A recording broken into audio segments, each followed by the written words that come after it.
And welcome to this weekend edition of the Chiefs. I'm Ed Lingao. Also with us, of course, Robbie Alampay of One News here in the studio, and Ana Marie Pamintuan of the Philippine Star, live from the port area in Manila. Ami, good evening and happy weekend. Good evening. Happy Friday. Yes, it's Friday. TGIF, konting good news naman. Sige, ano yung good news? Hindi kasi nagoyo, nagunahuli na. Okay. At least may good news, ano. Oo. NCR daw, by Valentine. By Valentine's talagang, ang peg talaga nila, Valentine's, di ba? Below 1,000 na lang daw ang kaso. For NCR. That's for NCR. And by the end of February, below 500. 500. So may Oh. konting news ganun. So, I suppose the big question for everybody is, pwede na ba ang close contact sa Valentine's? Hindi pa pwede, kaya talaga. Hindi pa pwede. But tickles the mind lang ba? Sige. O wala siya. It's the mga projection. It gels with the proposals yata of our guests, ano? Yeah, okay. I can smell your segue coming in already. Okay, well, with that, let's bring in our first guest for tonight. Of course, we have again with us Presidential Advisor for Entrepreneurship, Mr. Joey Concepcion. Magandang gabi, sir, and welcome back to the Chiefs. Good evening, Ami, Ed, and Robbie. Yes, sir. We understand, sir, that you're proposing quite a few amendments to the current system in what you call the practicing living with COVID, same as other Southeast Asian countries. Could you walk us through your proposals in specifics po? Well, this morning we had the Go Negosyo Town Hall. Kasama namin dito sila Vince Dizon, si Father Nick, of course, Guido David, Dr. Solante, and Dr. Michael Tino. So basically, I shared with them, I'm actually right now in San Francisco, no? We shared with them basically our thoughts, no? I think it's about time that we start to move on. Thailand basically has announced that they will again open their borders and allow tourists to come to Thailand. Switzerland has announced, of course, the most radical is UK, no, saying that they'll get rid of face masks, no more vaccine passports, and all of that. So they'll forget all of the protocols with regards to COVID and just move on to a normal life. We're not saying that, no. Kanina sa town hall rin natin, si Father Nick and Guido gave the best news, no, as basically they were saying that towards February, close to Valentine and maybe Valentine, the cases would drop. No? And we see that, and I've seen the charts of Father Nick and Guido David, no, our partners of the research in providing visibility to the private sector. Secretary Vince, in a way, agreed with my suggestion. No? That's about time that we move on. The Philippines cannot sustain this kind of structure. Remember when 2 weeks ago we had another town hall, Secretary Duque said that, he thinks Omicron is here. But 2 weeks after that, you saw the impact of Omicron. It just spread like wildfire, no? Really hitting us close to 40,000 cases. So no amount of quarantine that we have done has ever stopped any variant from coming to the Philippines. None. They have all entered. Delta, Alpha, and all of them have entered the Philippines. So is facility quarantine the right approach? No? Is the right approach to really do RT-PCR tests and all of this? No. So and we really have to think it through. No. What the most important thing right now is that vaccines are the ones protecting our people from severe infection and death. No, and I think that doesn't change the equation. But moving forward, Father Nick even made the statement during the town hall that he believes that this is the beginning of the end. And I agree with him, no, that Omicron will be the beginning of the end. And we have to start to really realize how to live that normal. We might be forgetting how to live that normal life. The tourism sector has been shut down for basically 2 years. No? Yeah. How long can people in this business sector continue to sustain their obligations to the banks by accumulated loans? I think everybody agrees that we have to be flexible here. But I suppose the big question, the critical question is to what degree do you loosen up? And by how much do you gamble when it comes to the stakes? Well, we don't gamble right now. We prepare, no? Like the last time we prepared to really ensure that the fourth quarter will do well, and it did well. Now the projection of Okta is towards the middle of February, things will start to change dramatically, and that's where maybe we can move down the quarantine levels for the fully vaccinated from 5 days, which is what it is right now, to 3 days, which it was earlier prior to Omicron. We were at 3 days already. So we can still do the facility quarantine, but bring it down to 3 days. And then as we get more comfortable, eliminate the facility quarantine and just do home quarantine. No? Mr. Concepcion, I just want to know, how confident, how solid are we on what you just said, that quarantine facilities for inbound travelers have not really kept anything out. I know Omicron is different. Iba talaga yung Omicron. But to that point, you mentioned kanina we were at 3 days, then we were at 7, 5, we loosened to 3, then we allowed it to open, then Omicron happened, and then we know what happened.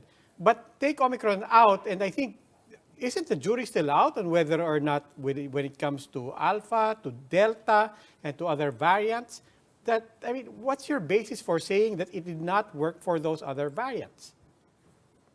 Well, for Delta, it didn't work. No, I mean, likewise with Omicron, it didn't work. I mean, the cases still came in this country, and so did other countries face a similar situation. So what I'm trying to say here is that when we shift, we do it slowly. No, we brought that down from 7 to 5, then to 3. Then it was brought back up to 5, because Omicron was a threat. No, so that continues to remain at 5 for fully vaccinated. What I'm suggesting is that as we reach, we can see now a gradual downward trend of Omicron. That once we get to the lower levels, then we can now bring it back to 3 days, and eventually really consider doing away with facility quarantine. No? And people just come back here, get they get tested prior to the departure from whatever country, maybe 24 hours before departure, similar to what we are doing right now before going to America. We take an antigen test 24 hours prior to departure. We can do the same thing. No, I think we should start to be open to that idea, and see, no, because Omicron, Delta, you can, all of these variants, you really cannot stop from entering your country. No, it will eventually penetrate, and the speed of Omicron, we can say it was fast. Yes, it is, but I believe that we should start to live a normal life, no, and move on and allow these businesses to restart. No, they cannot remain closed for 2 years. That's impossible for anybody to survive. Secretary, for this shift, for this moving on, are there certain conditions that you want met first? For example, you already mentioned that the cases should drop to a certain level. How about the testing capacity, for example, and the vaccination rate? Do you want a certain level reached before moving on to this shift? Well, with NCR, we have achieved the optimum level already of vaccination, over 100%. What is lagging behind, of course, are the provincial areas, the Visayas and Mindanao areas, which the rollout has started to happen. We have the 120 million doses of vaccines in the country today. So the demand must be greater now than the supply, and that's the role that Secretary Vince and Galvez are doing with Yusek Mirna Kabutahe, trying to push it as hard, and that's why they have rolled out vaccines to the pharmacies, which is being done in the States. We're now going to do that in the Philippines, and those are great initiatives. And the initiatives of Bener Abalos, of course, the Metro Manila mayors, Secretary Bello, Tugade, by really restricting the movement of the unvaccinated to protect these people. Yes, that's great, because it will push more of these people to take the vaccines immediately. And hopefully this all works so that the demand for the vaccines will go up, vaccine hesitancy will go down, and this supply of vaccines will be consumed, no? Or else they will expire. They will not last for 1 year. They have expiry dates. So there has to be a sense of urgency of our people to take these vaccines. No? Mr. Concepcion, do you feel that all the components are in place for the economy and for people to, as we said, to start living with this vaccine? I ask because we've spoken with LGU leaders. Just yesterday, we were speaking with Marikina Mayor Marcy Teodoro, and one key component, I would think, he openly admits is not working. QR codes, vaccine cards, LGUs have no way to validate. Transportation has no way to validate.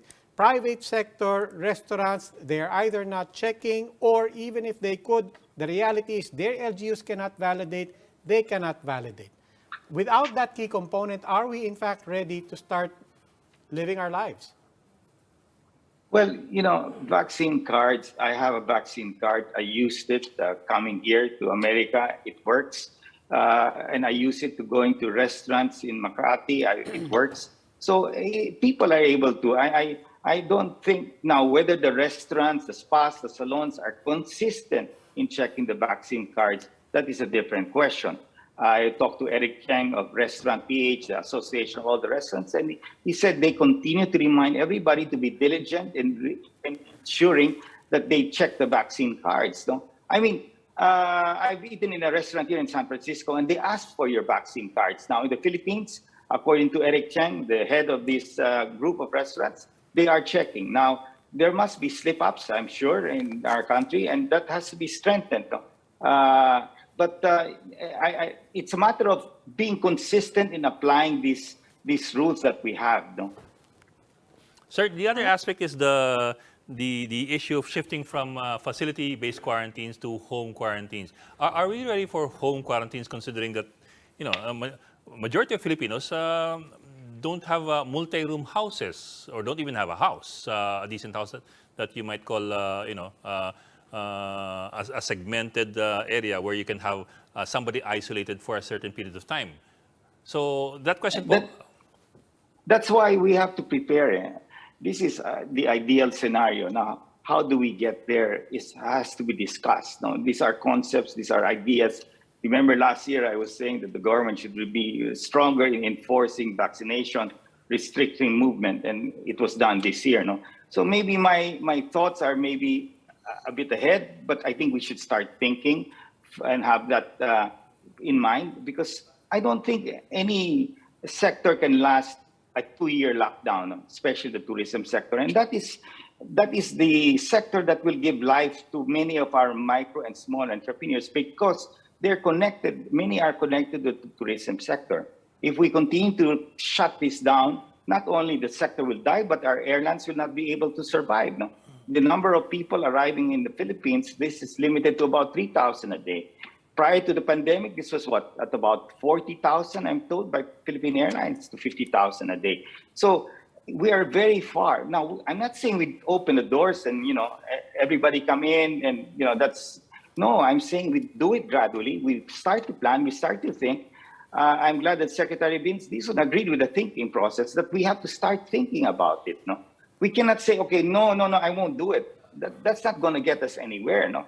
We cannot sustain this kind of funding of all vaccines and medical equipment, etc., endlessly. We really have to get back the economy running so that people can have money to be able to pay for all of these vaccines, no?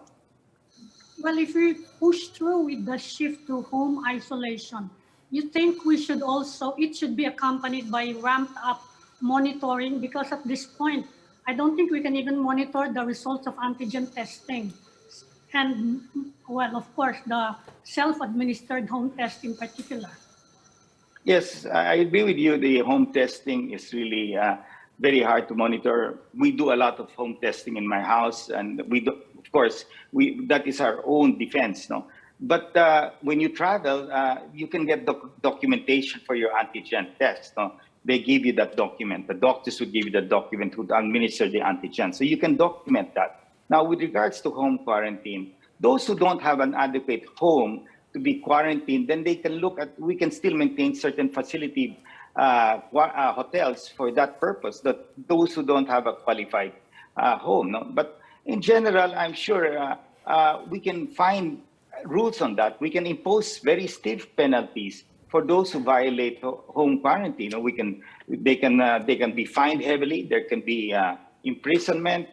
We can come out with these rules. Now, these are ideas, and because what I'm trying to say is that we can't get stuck. We can't get stuck in this current position and not move. No, the rest of the country, we compete with Thailand, we compete with Vietnam, Cambodia, and the rest for tourists.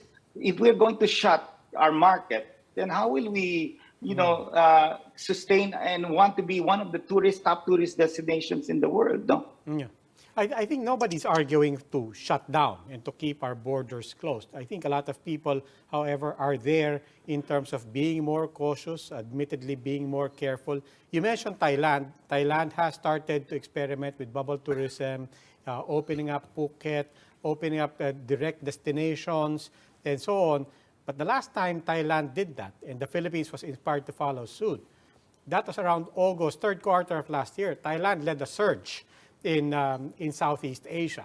Isn't there a lesson to be learned there? I mean, if they want to do it, shouldn't we take a few weeks to wait and see what the impact there might be? No, definitely. And what I'm proposing is that we start thinking about it and how we will approach. Remember, similar to last year, we pushed for the lockdown to save the fourth quarter. It took time for us to think through that process, and it happened, and it did well. No, and now what I'm saying is that this is something that we have to start thinking about. How do we move and move on? No? Are we just going to get stuck in this current situation, on a stalemate situation? No? I think we should really be open to the idea, and I think members of IATF, I'm sure, are open to that idea. And it's a matter of really trying to write down actually where the private sector is going to help BOQ, because they need the support with the call centers and all of that to help answer many questions. So the private sector is willing to help, no, in whatever way we can to facilitate this going back and moving on. No? Yes, sir. Sir, we still have some more questions for you. If you don't mind, we will just go into a very quick break, but we will come back for you. So please don't go away. We will be right back.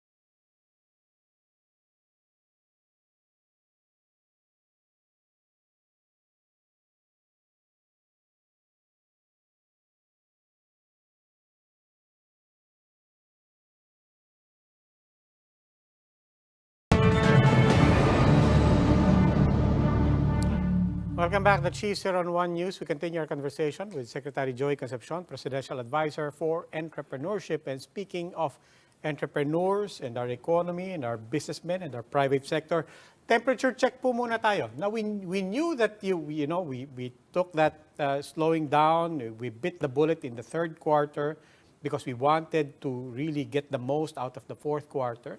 And part of the assumption there also is we also knew that after the fourth quarter, first quarter is a slowdown again. But in all honesty, nobody expected January to be the full start that it has been. Temperature check lang po ba? Kamusta po ba ang ating mga entrepreneurs at this point, especially with the first couple of weeks, which has been rough? Well, of course, coupled with the Omicron, taking that upper wave and matumal yung first quarter, syempre many of the entrepreneurs are not doing as well. But gladly that many of them were able to save enough from the last quarter. No? Can you imagine if the fourth quarter last year was a big lockdown, and that would have been really disastrous, because at least moving to this year, the first quarter, even if mobility has dropped tremendously because of not only alert level 3, but the fear factor of getting infected, they're able to cope because they're able to at least pay at least most of their obligations. These people have loans to pay, suppliers to pay. And so they are able to cope. Now, the good part with Omicron, we have all seen that most cases are mild, especially for the fully vaccinated. So there is a lot of optimism, no, with Omicron. And people will prefer to get Omicron over Delta if you were to ask them. So there is a lot of optimism, and Omicron has now become the major, I think 80 or 90% of cases are Omicron. And so that, to my mind, to me, and it was confirmed by Father Nick and the rest of the team, that I think we will see a better future, no, in this year. No, I mean, things will be much better. I also believe that as cases drop in February, and we're very optimistic about that, the rebound will happen. Things will come back. Well, on the other hand, Secretary, the health experts are saying as long as there are still a lot of people who are unvaccinated, there's always a chance of new variants coming along and we might return again to lockdowns. Now, today, I think, or this week, Austria became the first Western European country to impose a vaccination mandate. And you're saying we have enough vaccines now. In fact, a lot of them are in danger of becoming unused. You think it's time for us to consider imposing a vaccination mandate? Well, what we're doing right now, especially with on-site workers who are not vaccinated, will have to take a mandatory PCR test every 2 weeks or antigen. That's going to cost them 60,000 pesos. The no vax, no ride is also going to, make it more difficult. But the whole idea is to protect the unvaccinated from getting sick, because they have no protection right now. And if they get sick, they flood the hospitals, and then that's where you have problems with real big lockdowns. So that's what they're trying to protect. So yes, but in the end, while the campaign is on, the private sector is mounting strong campaigns. I mean, we're doing whatever we can, and Secretary Galvez and his team are doing whatever we all can. No? Kulang na lang, we declare martial law and tell everybody, all those who are not vaccinated, fall in line, and we're just going to jab you. But, we can't do that. We can't declare martial law and impose that. So what I'm trying to say, we are doing everything possible to convince them, to take the vaccine. And of course, not only the Philippines, but the entire world, as countries remain unvaccinated, there will always be possibility of variants to come out, and that's a fact.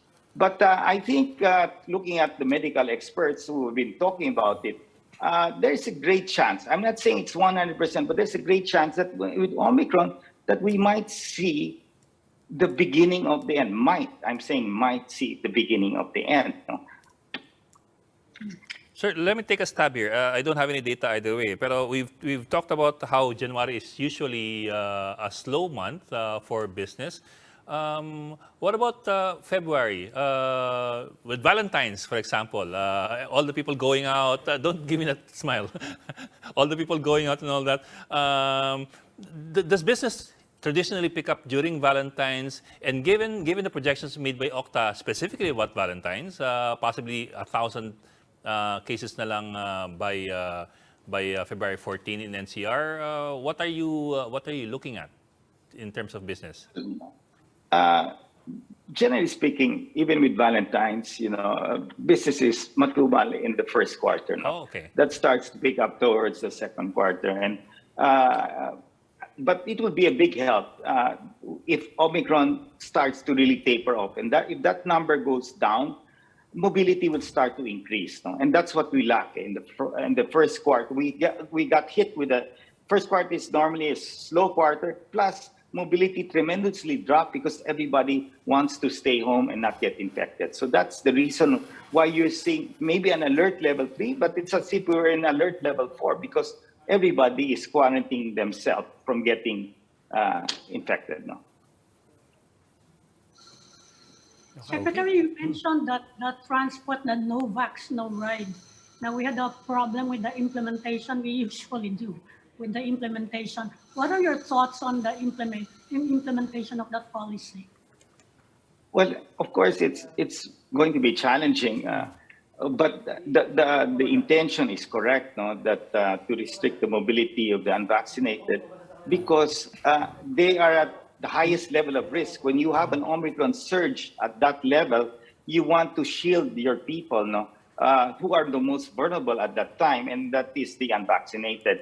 Even the vaccinated are not even going out because they can also get infected. But even if they get infected, they have much lesser chance of being hospitalized than the unvaccinated. So the intention is correct. No? The implementation may have some snags, but that's the way things are. No, we try to do our best in protecting our people. In the end, it's the entire leadership, our LGUs, our mayors, our governors really have to push our people to get vaccinated. But of course, there will always be people who will not want to be vaccinated. In the end, they suffer the consequence of not being vaccinated. To the extent that we can push them as hard as possible, we cannot drag them to the clinic to get vaccinated, as I said, unless you declare martial law. So then they suffer the consequence. If something happens to them or their family, and that is their own lookout. At a certain point in time, the government will not be able to sustain buying vaccines and giving it to us. Eventually, this thing will have to go back to the market and we will have to buy our own vaccines. The government will not be able to sustain it indefinitely. No? Okay. Secretary Concepcion, maraming salamat po. Thank you, sir. Ingat po. Salamat rin. Thank you. Thank you. Okay, that was Presidential Advisor for Entrepreneurship, Secretary Joy Concepcion. Are we... Yes, we're bringing in our next guest. Okay. Diretso na tayo. We're not taking a break? No, I think it's straight na kasi Okay, he's here already. sige. We'll go straight. Now joining us is Philippine Business for Education Deputy Executive Director Diane Fajardo Valencia. Good evening, Faj. Welcome back. Hello, magandang gabi. Magandang gabi. Thank you for having us again. Okay, Faj, let's start, of course, education sector. What are you seeing in terms of face-to-face classes? Do you feel more, I don't know what the word is, but bumababa sa NCR, tumataas elsewhere. So on balance, what can you foresee for our education sector, for our students and our teachers? We're still hopeful that face-to-face classes will still continue. At least yung mga limited face-to-face classes for college, and hopeful na dun sa mga probinsya, especially for alert level 2, ay mag-continue yung face-to-face classes. Kasi yun nga, nahihirapan na talaga yung mga estudyante. And even with academic break, naghahabol pa rin sila eh. Even though parang it's for their mental health, parang hinihingal lang sila. Kasi even though during the academic break, naghahabol sila ng mga requirements, pero hindi talaga sila nakakapag-rest. And it shows na nahihirapan talaga sila sa online classes. But give us an idea, what happened during that, in the break that people sought? We know that they will ideally nakapagpahinga sila. But in reality, what has been happening during the break, and what can the teachers and the students actually expect to see when they come back after, well, let's face it, still a short break? Yes, so during the academic break, I mean, this is also based on my observation sa mga online posts, sa mga kakilala ko na nag-aaral pa rin. So they have a backlog of their modules, mga kailangan nilang gawin. So this academic break, they said na maghahabol sila. And even the teachers, naghahabol din sila sa pag-check mga requirements nila, and if streamlined ba, if ano talaga dun yung may pinakamatututunan sila. Kasi even though mag-academic break tayo, if bombarded sila with all the requirements at hindi rin naman sila natututo, para saan din para saan pa yung break kung hindi rin mapopromote yung mental health. Pero Ms. Fudge, may sasalba pa ba yung second year of the pandemic, second year of the pandemic education? We're going to the last quarter, I suppose. Kung tamang tanda ko, parang last quarter na nga to eh. Parang ngayon na tayo naghahabol na lang eh. Should we just write it away as the second year and hopefully plan for a better third year na lang? Actually, we've been doing yung kumbaga we've been delaying improving education outcomes even before the pandemic. 'Di ba? Even before the pandemic, kulelat na tayo sa Yeah, well. science, math, and English. So, naiintindihan naman po natin na mahirap talaga during the pandemic. Yeah, Pero if yeah. we won't try, and if we don't endeavor, 'di ba? Yeah. Mas mapapag-iwanan pa talaga yung mga bata. Yeah. Well, I understand what you mean, but my question kasi has to do with di ba, you're looking at 2 years basically where medyo malabnaw yung, I would think, medyo malabnaw yung tatayuan ng mga bata in terms of education. I mean, kung the last 2 years ka nag-algebra, kulelat ka sa trigonometry by the next year. So baka mas mahirapan ka. So I asked that. Baka mag-join. But you know what I mean, di ba? Baka we're assuming too much na mahahabol natin in these 2 years yung basics ng education, and baka problema tayo on the 3rd year when we should have better legs to stand on. Dito papasok yung proper assessments ng mga teachers, no? And I think it's also important. Tama kayo na even though pilitin natin, best effort tayo this year, if wala talaga next year, mas dehado sila. Kaya dito papasok na dapat continuous po yung alalay natin sa mga estudyante na kahit matapos na yung year, sa susunod na taon nila may remediation o may tutoring pa na available para sa mga estudyante. Paano naman kaya yung mga napag-iwanan talaga? You know, about 1 million students were left behind. This second year, the first year, I think 2 million. Paano kaya pwedeng gawin doon? Paano makakahabol pa yung mga talagang left behind na sila? Ano kaya pwedeng gawin sa kanila? Yes, sadly, we have more than 1 million na hindi nakapag-enroll and at different levels. I don't have the panacea for that problem, pero let me just share what we're doing in TBED. So right now, we're piloting a program na binibigyan namin ng tablets yung mga grades 1 to 4 na students in Cebu. So we have 1,000 of them. Tapos, yun, we have an online gamified app for their remediation. And initial results may increase na 10% in English and 7% in math. So just for 2 months worth of playing the app. And mas mataas pa, and around 30% sa mga nasa first decile o yung mga mabababa talaga yung score sa unang dun sa pre-test. So, yon, we can explore that remediation using technology. We can explore learning action cells, or meron tayong may mga learning bubbles, 'di ba? Na we can implement in the community na 5 to 10 students na nag-remediate, na sino-tutor. So, kailangan talagang maghabol. Well, Fudge, kaya na sabi nila, sana all. Pero never mind hindi pa dun sa tablet. I'm really curious about what you're sharing. Yung gamified content na yon, is that something proprietary that you have to buy? Is that something that you've developed on your own? I guess the question is that something na pwede nating ipamudmod at palaganapin para sa lahat?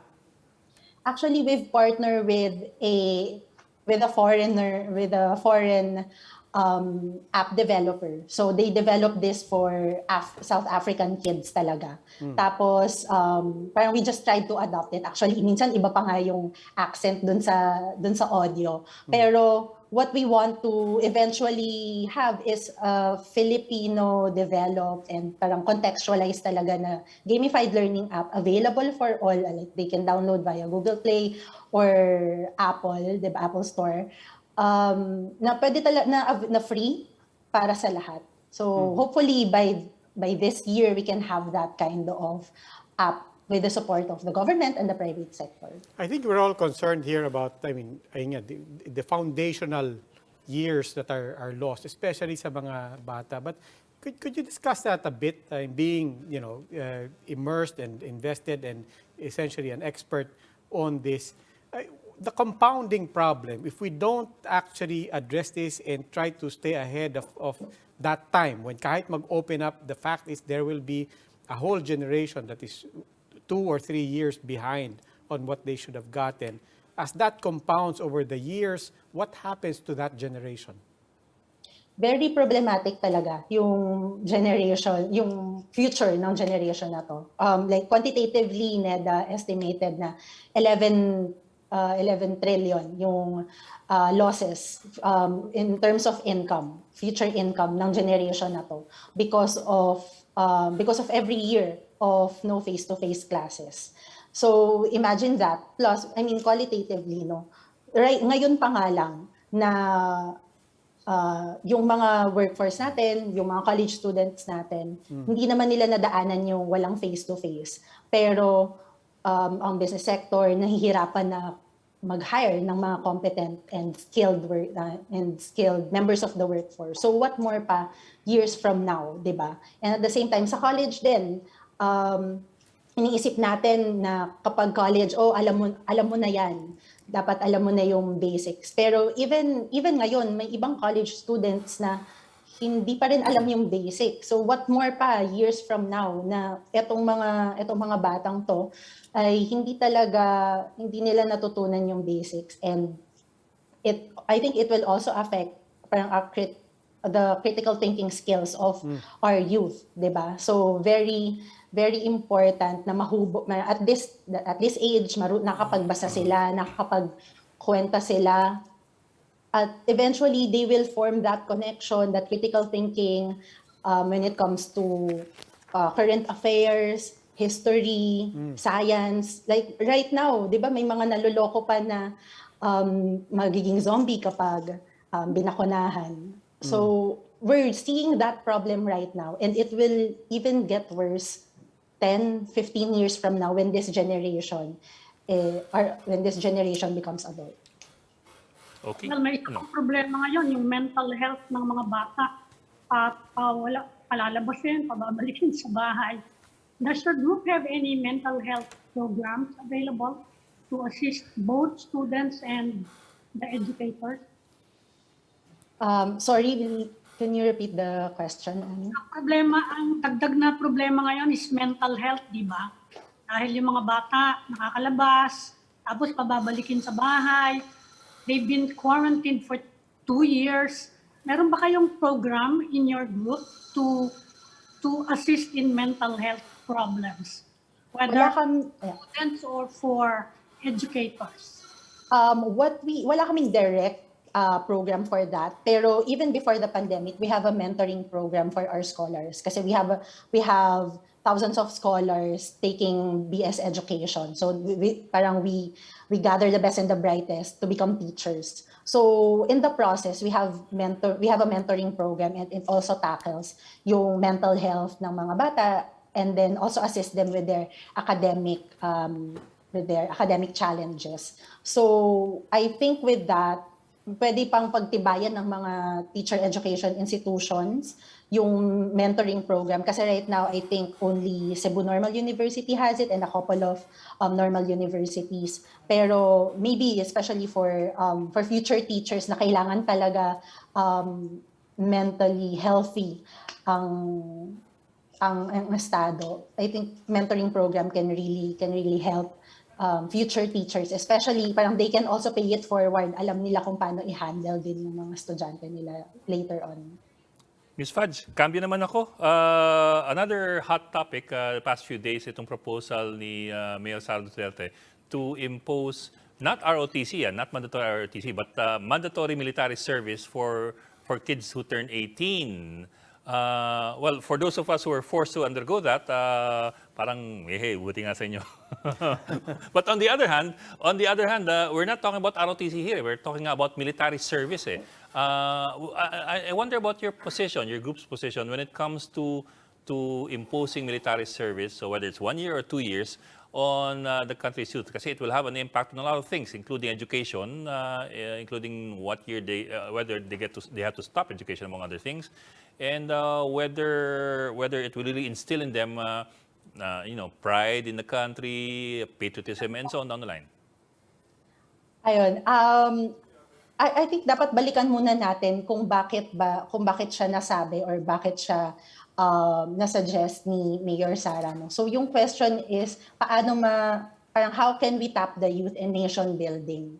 So, kailangan natin balikan, ano nga ba yung nation building? Paano siya mafo-foster among the youth? Paano natin ma-ensure na may civic consciousness sila? So, dapat kasi nagsisimula tayo sa, bago pa mag-military service or kung ano mang mandatory service dyan, kailangan natin magsimula sa eskwelahan, sa paaralan.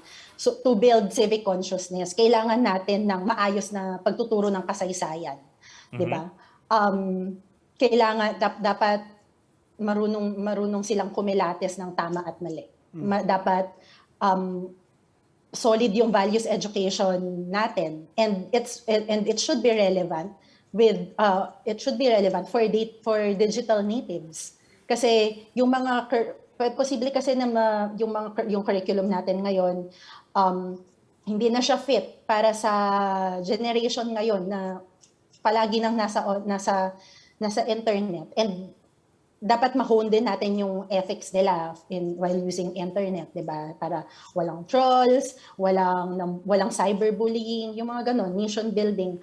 At the same time, parang you can also tackle other subjects parang konektado kasi yung pag-aaral or yung pag-i-instill ng civic consciousness with the other subjects, yung for example nga yung sa science, 'di ba, na alam nila yung mga proseso, yung mga scientific processes para na-explain nila na climate change is real, vaccination works, kasi it will all eventually contribute to solving of national issues, 'di ba? Hindi lang kumbaga having mandatory military service won't solve the lack of civic consciousness of the youth. And at the same time, we should also tap the youth and give them other venues for volunteerism, 'di ba? So magturo sa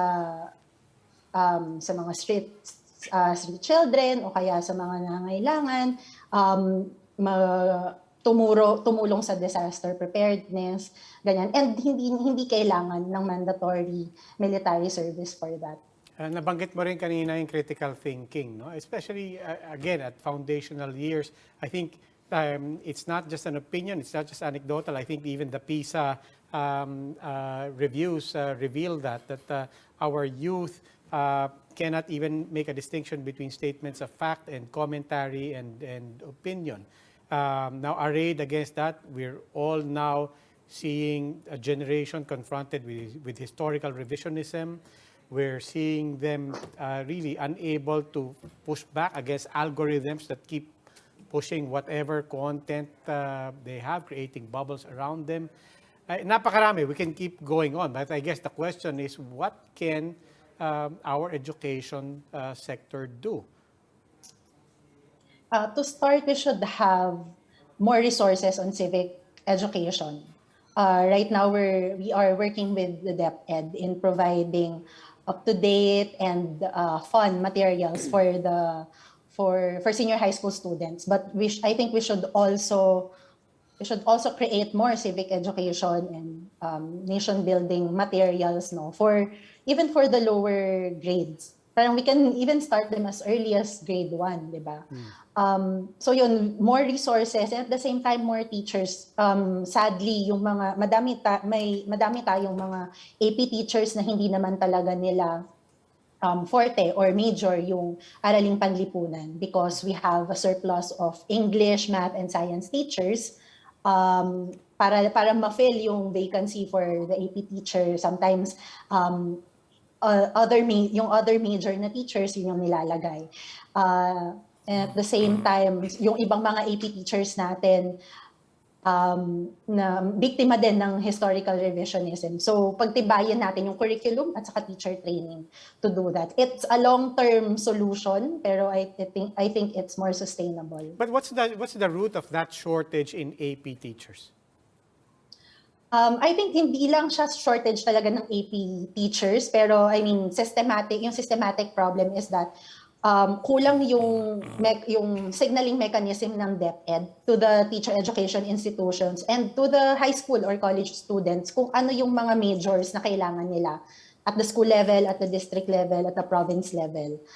Per major man yan, at the same time, anong grade level. Actually, kasi di ba, na-mention ko kanina, meron kaming scholarship program. So, 10 years ago, hinihingi ko na po yung data on the projections kasi we want to train teachers that will eventually teach in the public school. At relevant yung napag-aaralan nila sa private school. But right now, madami talagang nagtitake ng English, Math, Science. Pero when I talk to some principals dati sa mga iba't ibang schools, provinces, sabi nila na kulang yung mga AP teachers, MAPE teachers, values ed teachers. So yun yung mga ganong detalye. Sana may proper signaling mechanism sa mga schools at sa mga high school students para alam, for example, ako, high school student ako, alam ko na, okay, sa lugar ko, sa public school ko, kulang ng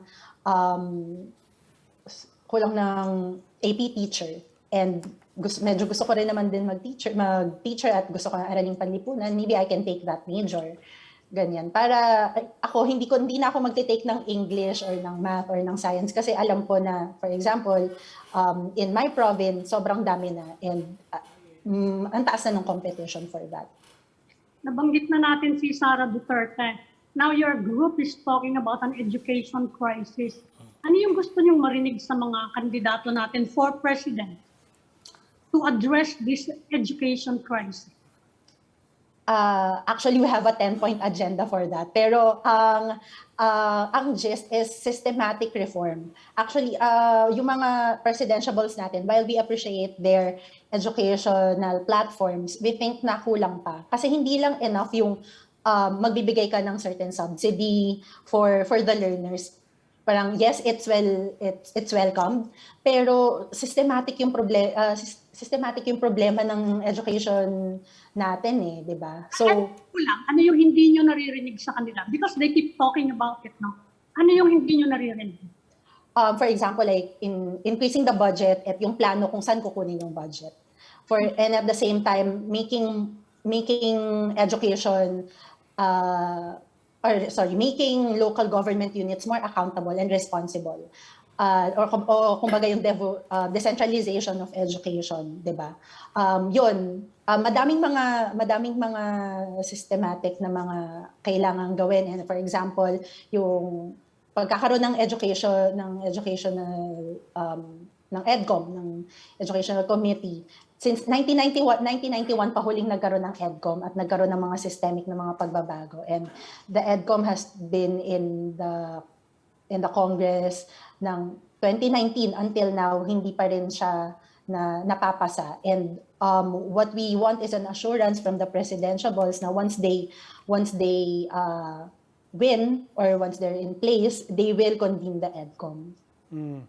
Let me bring that down, not just kasi hindi lang naman national leaders ang elect natin. You also referred to accountability at the LGU level. We do know also that looking forward, LGUs are looking forward to the implementation of the Mandanas ruling. It's going to be a windfall for LGUs, but what will it mean at the local levels for Philippine education? Yes, while we want LGUs to allot significant budget for education, no, we would also but we should also be careful in the absorptive capacity of the LGUs. So while we want them to allot a big budget, we also want to be sure that they'll be able to sustain it and they'll have the technical expertise to do it. So hindi lang na okay, bibigyan ng national government ng pera yung mga LGUs, pero dapat nandun din yung capacity building and making sure na yung mga LGUs kakayanin nila to implement the decentralized form of education. May significant differences ba yung mga education platforms ng major candidates for president, or are you hearing the same statements from them? So far with yung ni-research namin yung about dun sa 10-point agenda namin, and so far Kumbaga ang difference lang nila yung dami o yung lawak ng mga education stances, platforms, initiatives nila. So nag-range kasi 10-point agenda, diba? So right now may nag-range from 9 to 1. So next week we will launch Bet sa Balota, which is boto para sa edukasyon at trabaho sa balota. And doon makikita ng ating mga audiences kung sino yung mga candidates na may malawak na plano or pag-intindi sa edukasyon at sino yung mga kulang pa ang mga plataforma sa edukasyon. And continuously until end of April, we will update it. Kukulitin namin yung mga presidential balls and even senatorial balls about their platforms and stances para naman alam ng ating mga kababayan kung sino yung may pakialam at may alam sa edukasyon.